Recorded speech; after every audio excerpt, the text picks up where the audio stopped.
must be put this inscription. Here lies mass murderer Haarmann. Did you like that? No. Really? No. Oh, I thought it was very Macaulay Culkin and Party Monster, but never mind.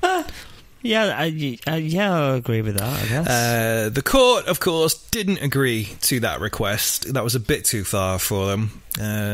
So on April 15th, 1925, at the age of 45, Fritz was executed by the guillotine within the walls of the Hanover prison. Ooh. His last words were, "I repent, but I do not fear death." So he's just cocky right until the end. Right until the bitter end, baby. That just shows that he doesn't have any kind of remorse. It didn't have anything at all. No. Well, there is a twist in this tale. Mm-hmm. A Hanover messenger, so a postman, named Leotis. That's definitely not how you pronounce it. So essentially a postman was going along the road and found a letter lying on the street addressed to Albert Grans, which is Hans's dad. Right, okay. The postman picked up the letter and passed it on to Albert, who then immediately passed it on to the courts. The note was a 4-page confession from Fritz that he had written whilst being taken in the car to the police station. 4 pages? 4 pages. I don't know fucking how long this journey was. I don't know how big the pages were. They could have been Post-its. They didn't have Post-its then. They didn't have Post-its then. I didn't invent them yet. I invented glue, though. You invented the glue. I was the one who came up with them being yellow. Sorry, all the Romeo and Michelle references going on right now. Fuck off. That's it. This is my favourite line in the whole movie. Fuck off. That's it. I just love it. Janine Garofalo is my spirit animal. Anyway, we're digressing. Very much very so. serious subject. So there's a 4-page confession that was found on the street by Fritz, which is very fortunate that was actually found. This probably couldn't have been found. The letter summarised the relationship between Hans and himself, and most importantly, actually professed Hans' innocence. The letter read, "Hans has been sentenced unjustly, and that's the fault of the police, and also because I wanted revenge. Put yourself in Hans's position. He will question the existence of the Lord and justice just because of me. May Hans forgive me for my revenge and humanity." I looked into this a bit further, and this revenge thing, because it didn't quite, the dots didn't quite connect to me to what exactly you were trying to say. But apparently, some psychologists, people have said that the idea behind it was he wanted the government to have innocent blood on their hands. Okay. So if they had if they were to go ahead and kill Hans, who was an innocent man, blood is on the government's hands. Yeah. And that's just a really twisted thing, because I don't know, so far in this story the police have been very good to Fritz. They have not been. It doesn't make any sense. No, I don't. But then again, at the same time, they're the ones who's sentencing him. They're the ones who handcuffed him. They're the ones who put him in prison. Well, my thoughts on this possibly allude to the asylum that he was back in. Remember that he always lived his life with an intense fear of going back there and didn't like it. And that there wasn't really many reports of what actually happened there, but he had apparently experienced some severe traumas in there. So I don't know. These are like those old school sort of House on Haunted Hill style mental asylums. So these are like places where you might have, like, I don't know, electroshock therapy, those giant fucking that would have definitely been those fucking water tanks where you just get submerged to the point of near drowning and shit. Like, there's some serious shit that possibly could have been going on there. And if his like lobotomies and everything like that. But you know, if he is seeing he was wrong done by the government who put him into the asylum, maybe he's just going, the police are the government now blood on their hands. Maybe that's what I think. Could be wrong. I'm probably wrong. Definitely wrong. It's an intelligent guess. Thank you for saying I'm intelligent. The discovery of the letter from Fitz declaring Hans' innocence later led to a second trial and a 12-year prison sentence for Hans. After serving his sentence, Hans continued to live in Hanover until his death in around 1980. Apparently, he 1980? Yeah. Apparently he managed to survive the whole sort of Nazi regime that was going on over there, because obviously as a guy who was, he was gay, wasn't publicly he? known as like a gay guy, that would not have ended well.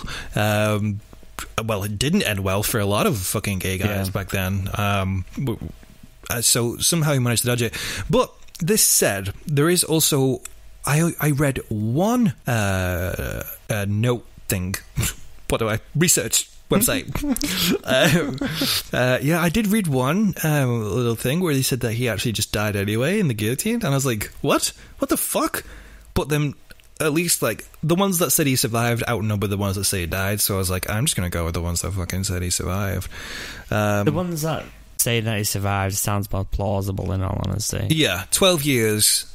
Because they fucking seem to let people off with loads of shit. 9 months for fucking raping a kid. Fuck. Yeah. 12 years for killing. Yeah, why not? He was not killing directly. No, but he's just as much to blame, really, right? I know. It's just much to blame. He was an accomplice. Whether or not he was manipulated and shilling out, it's a different thing. I don't fucking know. Vast majority of people say that he did live until his death in around 1980. The remains of Fritz Haarmann's victims were buried together in a communal grave in the Stokeen Cemetery, which... I did have a picture of, but I've not put it up for here to look at. Plus, I don't know if it's... I don't know, it might be disrespectful, because some random persons just took a picture of the gravestone. I don't know if that's a good thing to... No, I wouldn't put that up. Yeah, the only picture I could find was one that some randomers just took, and I was like, yeah, I don't really want to put that up. That looks like, a weird thing. I don't know. The picture I will show you, though, is after his execution. I've not even shown you him alive yet, have I? Fuck. No. So that is Fritz alive and well. He's got a little a mustache which is very similar to another terrible man's mustache. I was literally just going to say that. That mustache is well and truly tainted for me now, if it wasn't already. His hat's cool, though. I like the style. He's got one of those cotton ties. That's a fedora. His eyes, though, is what got me. Like, those eyes, if you just look at them, they look... They're dead. They look dead. But also, you can see there, like, that face is one that, if it flips its shit, that could turn into a horrible, angry face. At the same time, though, you can see the cockiness in him as well. Yeah, he's very cold. He's very calm. But the face is very, very calm. But soon, this is him actually arrested as well. Outside the court. Again, smiling, happy as Larry. He's arrested? That's him being arrested right there. Where's his handcuffs? I don't know if they put them on, but he was cool with the police, right? They've got them on the side. Both got handcuffs on, plus, he's probably right outside the police station. And look, he's quite a portly gentleman. He's not going to run away very fast. And he's 42 at this point as well. He's not getting anywhere. He doesn't look like worried or scared or nervous. He looks or anything. pretty darn chilled out. Looks like he's hanging out with his mates outside of a pub. Yeah, he does. He really does. But this next picture, very different indeed.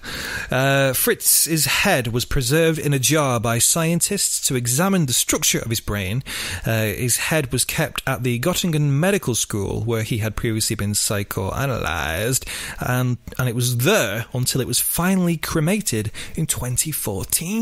How crazy! It was like this until 2014. I think it was in like formaldehyde or something. But look how well preserved that head is. It's spooky. My God! I mean, I'm just really creepy. Yeah, I'm jumping to get it off the screen. I'm just expecting those eyes just to give open. Me a shudder. That's fucking vile, right? I've never seen that before. I've never seen a head in a jar. That's weird. It's very strange. Really odd. What was he just testing his brain and stuff like that? Or? Yeah, I think they were trying to just analyze, like, the brain of someone like this. Like, what is it? Is there anything particularly different about it from the people's brains?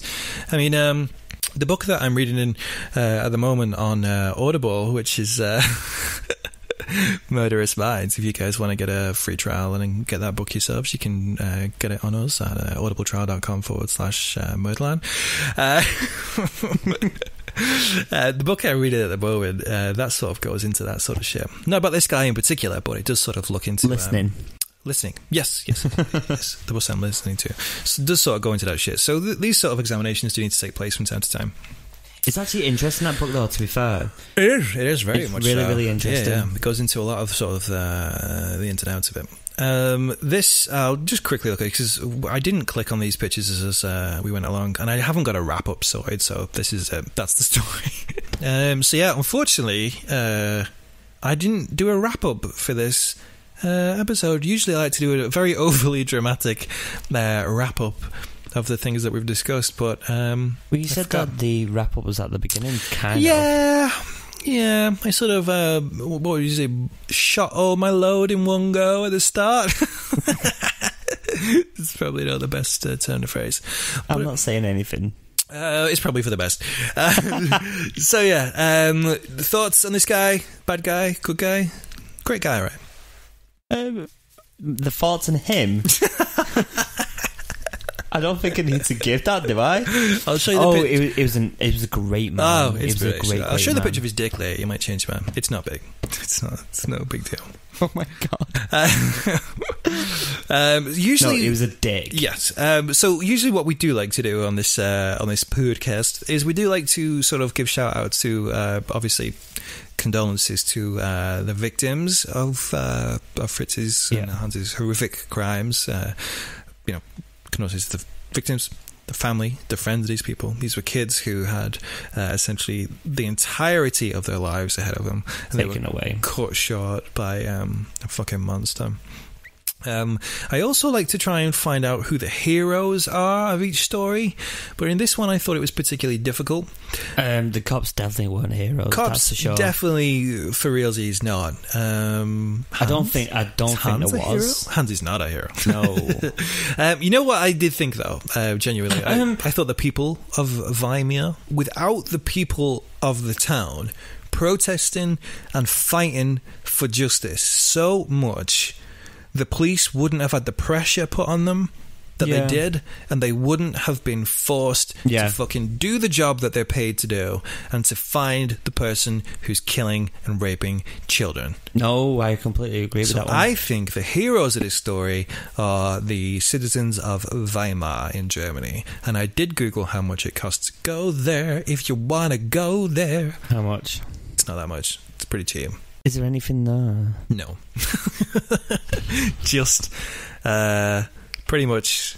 Is it a small little town? It's big, yeah. It's small. It's small. It's big enough, but it's small. So yeah, probably won't go. But it's cute. And also, the other thing we love to do and we revel in doing is saying a big fuck you to Fritz Haarmann. Now, should we give a little fuck you to Hans Kranz? Yeah, fuck you to Hans Kranz. Fuck you. Fuck you and your stupid hat. Yes, that's it. Podcast is over. If you've enjoyed this podcast, make sure to follow us on Twitter at MurderlandPod. And also, if you haven't already, go and like our Facebook page. It's Adventures in MRDR Land. Oh, I'm pretty darn tootley sure you can just search Adventures in Murderland now. I think that it's just letting us do that, which is quite cool. So, ladies and gentlemen, boys and girls, and everybody in between, I have been Mike James. And I've been Alan. And make sure to tune in next week for more adventures in Murderland. Goodbye. Bye.